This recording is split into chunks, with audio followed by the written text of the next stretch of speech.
好，2026年嘅第15題，咁啊 probability 嘅問題啦。咁啊，今年佢擺嘅位置都繼續係 Section B 嘅，即係第一條嚟嘅。OK，咁啊，但係今年咧呢一條 probability 咧又推咗啲新嘅題型。OK，嗱睇落去咧係同以前冇分別㗎。OK，但係個 Part B 咧係內有乾坤嘅。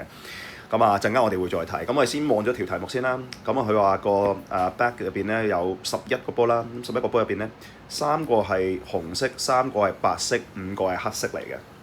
OK，好啦，咁我哋要抽幾多嘢咧？咁啊，總共係抽4粒波，係咪？好啦，咁啊抽4粒波嘅話咧，咁我哋就睇下有冇次序咯喎。咁佢因為就咁隨便抽波嘅啫嘛，咁所以咧次序啊排列嗰啲係完全唔重要嘅，所以咧唔係用 P 嘅，我哋係用 C 嘅。OK，咁啊 A part 咧佢話 exactly 要2個紅啊嘛，咁啊3個紅色入邊抽2個啦，咁所以咧就係3C2。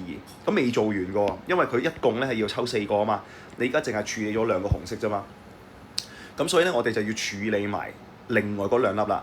OK，咁你就唔使特別咧分佢係白色定黑色嘅，喺你個腦入邊咧佢淨係紅定係唔係紅嘅啫。咁唔係紅有8粒，咁所以咧你直接就8個入邊咧抽2個，咁就搞掂㗎啦。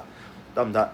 抽咗2個紅，跟住唔係紅嘅又抽2個，咁呢個就係你嘅分子，你需要嘅嘢就擺喺分子。好啦，跟住就到分母，分母咧就係冇任何條件 ，OK， 冇任何限制嘅情況底下你去抽，咁啊11粒就求其抽4粒，咁所以咧11C4搞掂。OK， 咁呢個 Part A 就一如以往啦，都係咁簡單嘅。OK， 好啦 ，Part B 重點嚟啦，真係以前未出過。OK， 咁咧呢個咧中文咧我哋叫做係互斥啦。OK， 英文我哋係叫做 mutually exclusive 啦。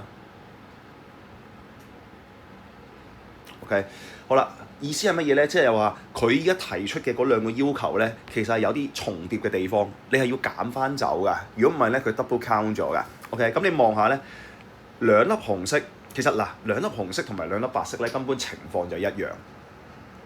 係咪啊？因為2粒紅色咧，佢係喺3粒入邊抽㗎嘛，抽2粒啊嘛。跟住白色其實又係3粒入邊抽2粒啊嘛。咁所以咧3抽2，3抽2，其實根本個 A part 嘅嘢你乘2就搞掂啦。OK， 好啦，咁所以咧其實就係3抽2，跟住就求其剩低嗰8粒抽2粒啦。跟住對於白色嚟講，如果你要抽到2粒白色嘅話，又係3抽2啦。然之後剩低唔係白色嘅又係抽2粒啦。理論上咧就係好多同學都係咁樣做咧，跟住寫埋個分母咧就做完，咁就錯咗嘅。OK， 係啦，咁呢度咧我特別再提多一樣嘢啦，就係點解係用加啦？咁啊其實有個口訣嘅就係咧，如果你係 or 即係或者嘅話咧，我哋就係用加㗎啦。OK， 咁你見到佢有個 or 啦，有個或者呢隻字啦。咁and 嘅話咧，咁我哋就用乘嘅。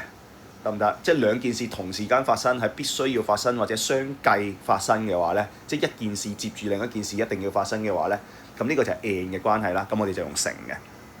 OK， 好啦，咁頭先我哋去翻咧 mutually exclusive 互斥嘅呢個概念啦。其實個字你唔使識㗎，你淨係需要咧諗一樣嘢就係，佢發生呢件事或者發生呢件事，但係可能當中有啲事件咧，其實係大家都有重疊到嘅，包括乜嘢咧？其實就係包括2紅2白啦。你諗下咧，你喺 A part 計嘅時候咧，2紅，跟住剩低個8粒咧，你中意擺乜都得㗎嘛。其實你係可以擺2白嘅喎。所以咧喺 A part 入邊咧，你嘅呢個 probability 咧，其實入邊已經係包咗咧2粒紅色同埋2粒白色㗎啦，係咪？好啦，跟住到你 part B 嘅時候咧，佢問你倒翻轉喎，2粒白色嘅時候咧，其實呢個咧佢係2白啦，前面係2白啦，後面呢個8C2咧就係2粒唔係白色，咁咪即係有2白2紅咯。咁你諗下啦，前面係2紅2白，後面咧又係有2白2紅，呢一件嘅事件其實係咪俾人重複計咗2次啊 ？OK， 嗱我呢個位寫清楚啊。呢個3C2咧就係2紅，呢個8C2咧就係2個非紅 ，OK， 即係唔係紅色。好啦，下面呢個3C2咧就係2白，而呢個8C2咧就係2個唔係白色非白，係咪啊？咁你就要諗下啦，頭先我講嘅2紅2白其實已經包含咗喺呢個入邊，而2白2紅咧亦都包含咗喺呢一個嘅組合入邊，係咪？好啦，所以咧我跟住要做嘅嘢就好緊要啦，你係要減翻走乜嘢咧？你係要減翻走咧2紅2白嘅。